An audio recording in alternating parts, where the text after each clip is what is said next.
What's up guys, it's Mitch here from Revolution Music, and today I'm going to be telling you why I think you might need a pair of open back headphones in your studio.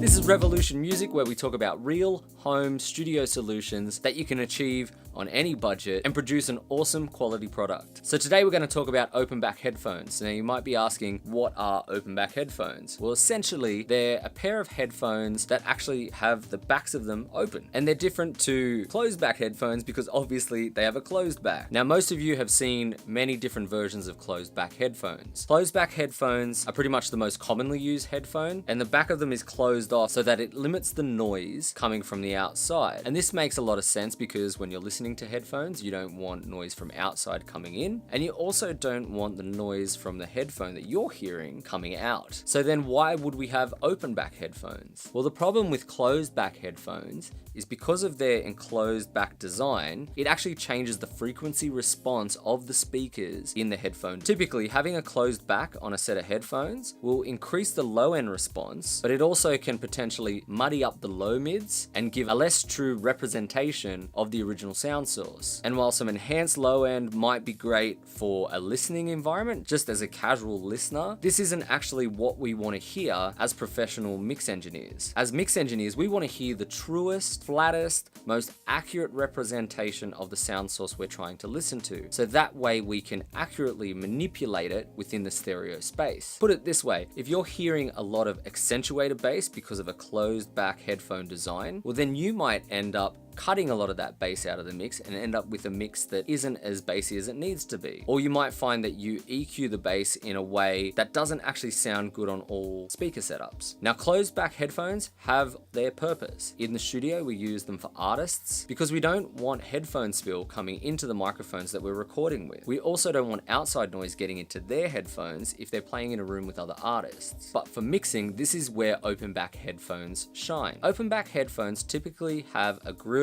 on the outside of the headphone to allow for some of the energy created by the speakers in your headphone to escape. And this by design gives a truer sound of the original sound source. So when mixing, a pair of open back headphones can give you a truer representation of what you're trying to listen to and make it much easier to mix. And this is why open back headphones are typically found in a mixing environment. And this is a generalization, is that open back headphones are much clearer and truer, and they have a much more natural high frequency response as well, whilst a closed back headphone will have a more enhanced low frequency response and is catered more towards listening rather than mixing. But there are those pros and cons to both. You wouldn't find someone typically using a pair of open back headphones in a live recording environment, but you do, however, find a lot of people mixing on closed back headphones. And this is okay. I mean, everyone's got to use what they've got, and if all you have is a pair of closed back headphones, that's a fine start. But you might find a pair of open back headphones give you much better mixing results. Now, another reason why you might want to use a pair of open back headphones is in replacement of a set of studio monitors. For you people out there that actually have a set of studio monitors, if your mix environment isn't acoustically treated like you can see mine is, you can see a lot of the acoustic panels in the background, and I've treated this space acoustically so that my monitors give an accurate representation of the original recorded material to allow me for more accurate mixing. But if you're in an environment that isn't the most ideal acoustically, a pair of headphones might be your best option. And that's most of us when we first start out. Most of us start out in a bedroom or a garage or just some sort of standard square walled room that isn't acoustically treated and isn't going to give us the best quality audio frequency response. So unless you've acoustically treated your mix space, monitors might not actually be the best answer for you. And if you're actually interested in acoustically treating your room, I'll post a link up here and you can check that out. But if you don't have the time or the budget or aren't comfortable in building acoustic treatment, a great pair of open back headphones is a really good place to start. Now, the headphones I use are a pair of Sennheiser HD 650s, and these aren't cheap by any means, but they're about the price of a mid-level set of monitors. They can be picked up anywhere between $400 to $500, and they're a set of headphones that I would recommend to anyone to mix on. These headphones are completely over the ear, which I like because it makes it comfortable while I work with them, and the velvet covering on each of the pads is very, very comfortable when you're mixing for long periods of time with headphones on. Now, I actually found mine secondhand for a little under $300 on eBay, and the seller actually thought that the left headphone was broken, but I was lucky the driver had actually just come unclipped, and all I did was clip that back into place and replace all the velvet pads for a few dollars, and I had a working set of HD 650s for around $300. Now, you might be also asking, why would I be using a set of HD 650s if I've got an acoustically treated mix environment with a decent set of monitors? And the answer is I use both. I use both my headphones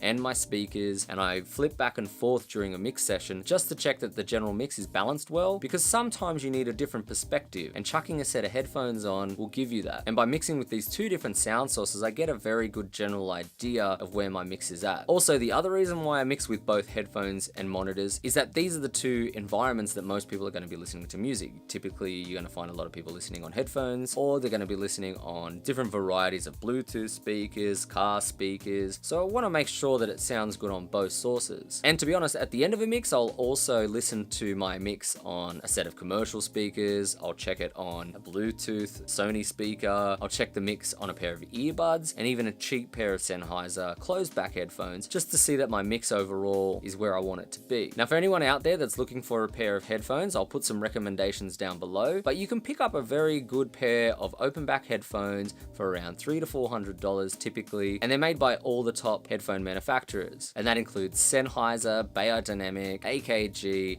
and a few others. And a special mention, at the time of making this video, Neumann have actually made a pair of closed back headphones that are supposed to compete with open back headphones. So that's quite interesting, and that kind of turns the table on the argument of closed back versus open back headphones. But I'm yet to check those out, so I can't completely comment on those yet, but it's very exciting that they've gone in that direction. But at this point, I would recommend any open back set of headphones. Just check out some reviews before you buy them, and I think the most important thing is actually, are they comfortable? So try and get to a store to maybe try some out, because if you're wearing headphones for mixing, you're going to be wearing them for a long period of time, and everyone's faces are different, everyone's heads are different, and headphones fit quite differently on every different person. So it's important to go try them out, make sure there's something that you could work in for a long period of time, because you can imagine spending a few $100s on a nice pair of open back headphones and then wearing them for a few hours and then hating them because they squeeze your head a bit too tight, or they don't fit around your ears properly, or don't sit on your head nicely. If you've got any more questions about headphones or studio gear or acoustic treatment, please hit like, please hit subscribe, and hit me up in the comment sections down below. I'm Mitch from Revolution Music, and I'll catch you soon.